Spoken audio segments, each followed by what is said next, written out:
കൃതജ്ഞത. ഞാൻ കർത്താവിനെ സ്നേഹിക്കുന്നു. എൻ്റെ പ്രാർത്ഥനയുടെ സ്വരം അവിടുന്ന് ശ്രവിച്ചു. അവിടുന്ന് എനിക്ക് ചെവി ചായ്ച്ചു തന്നു.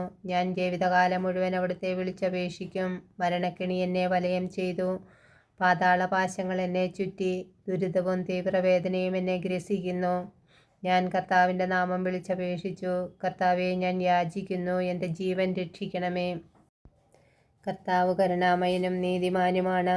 നമ്മുടെ ദൈവം കൃപാലുവാണ്. എളിയവരെ കർത്താവ് പരിപാലിക്കുന്നു. ഞാൻ നിലം പറ്റിയപ്പോൾ അവിടുന്ന് എന്നെ രക്ഷിച്ചു.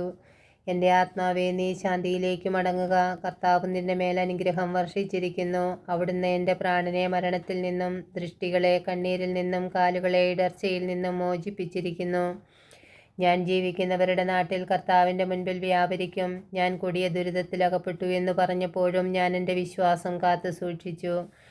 മനുഷ്യരെല്ലാവരും വഞ്ചകരാണെന്ന് പരിഭ്രാന്തനായ ഞാൻ പറഞ്ഞു, കർത്താവിൻ്റെ മേൽ ചൊരിഞ്ഞ അനുഗ്രഹങ്ങൾക്ക് ഞാൻ എന്ത് പകരം കൊടുക്കും? ഞാൻ രക്ഷയുടെ പാനപാത്രമുയർത്തി കർത്താവിൻ്റെ നാമം വിളിച്ചപേക്ഷിക്കും. അവിടുത്തെ ജനത്തിൻ്റെ മുൻപിൽ കർത്താവിന് ഞാൻ എൻ്റെ നേർച്ചകൾ നിറവേറ്റും. തൻ്റെ വിശുദ്ധരുടെ മരണം കർത്താവിന് അമൂല്യമാണ്. കർത്താവെ, ഞാൻ അവിടുത്തെ ദാസനാണ്, അവിടുത്തെ ദാസനും അവിടുത്തെ ദാസിയുടെ പുത്രനും തന്നെ.